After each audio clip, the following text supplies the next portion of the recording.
Hello, good people, victorious people. If you don't mind my asking, have you done an evaluation lately? We sort of talked about this sometime earlier, a few months ago, but I just want to remind us, because I remind myself and I have to remind myself to always do an evaluation if it's been a month or a week, depending on what it is, what I'm evaluating. Is it my entire life? It may be every few months, every 6 months, or maybe every year, depending on what's going on in your life. If it's something a little smaller, then maybe you might want to do it every week or maybe even every day.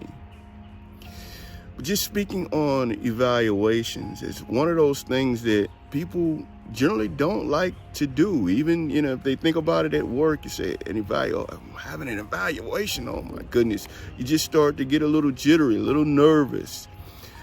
I'm a Toastmaster, and that's one of the things that we do every time we meet. There is an evaluation of the prepared speakers. And often, individuals will get a little nervous at the evaluation, even if they think they've done well, because, especially at the beginning, they do, because they're thinking, oh my gosh, I'm going to get told all the things I did wrong. And that's a common thought process regarding evaluations. But let me tell you why that's not the way to go.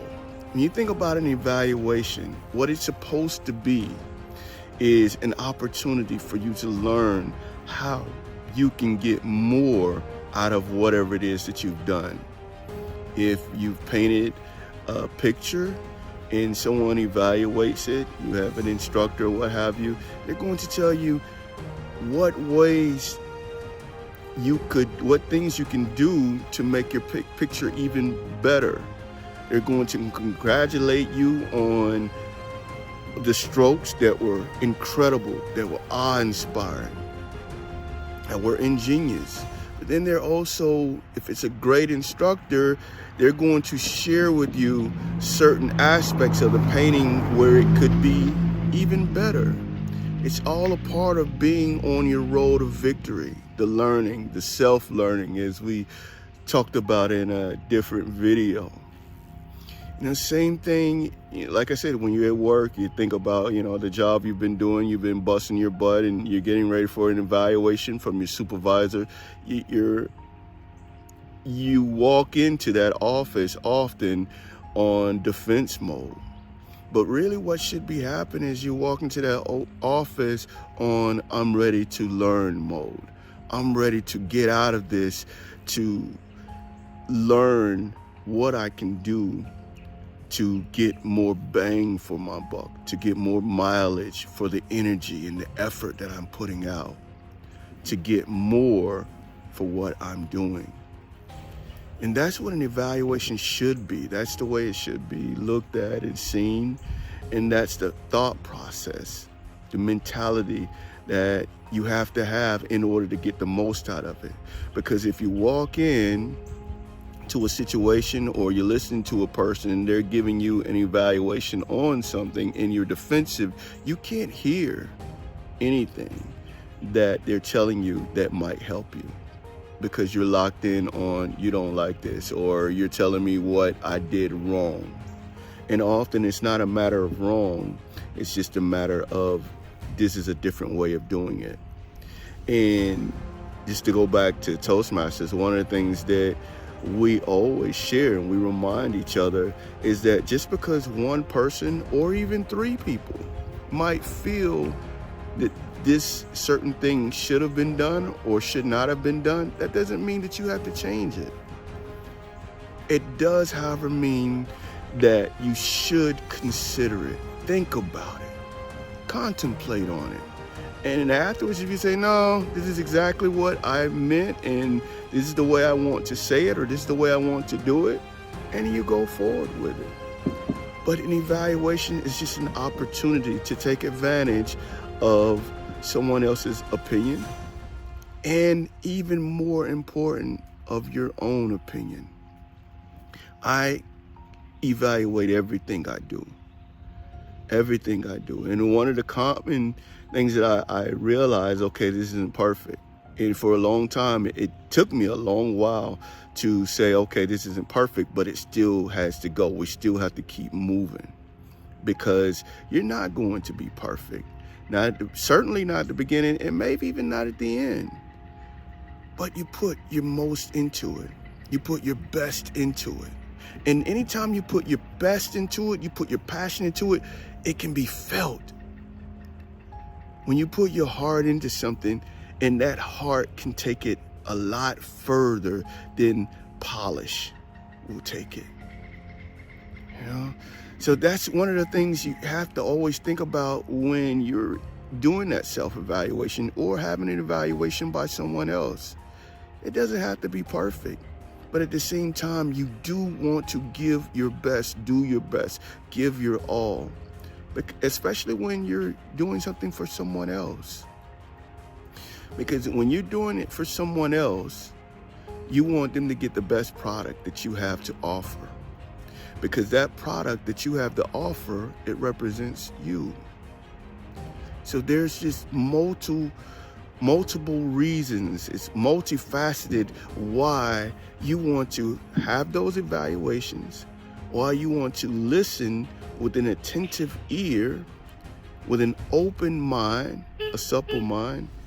And that just shows that that evaluation can take you to the next step, to the next level.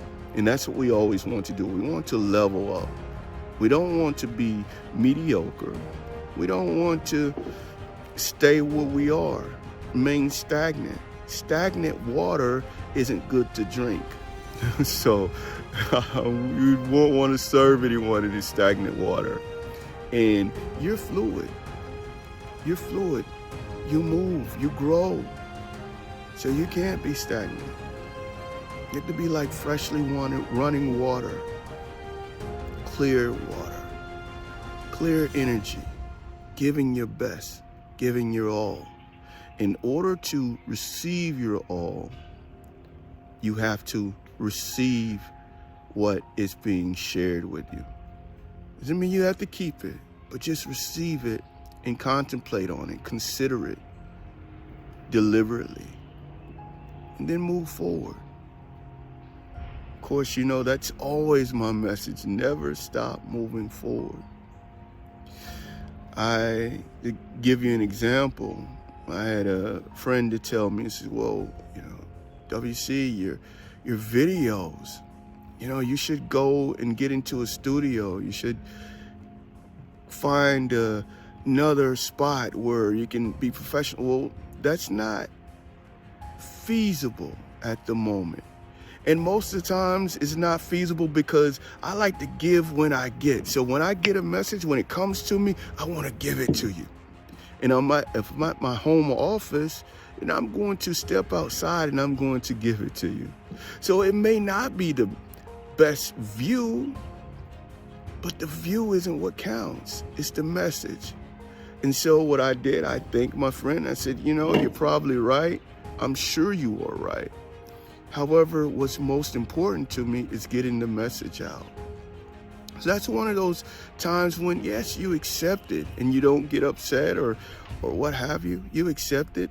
And you know, certainly if I'm in a space, in place, where I can have a super professional look, this polish, and we'll do that. But in the meantime, I'm going to keep giving you what I believe is necessary for helping you to move further, faster on your road to victory.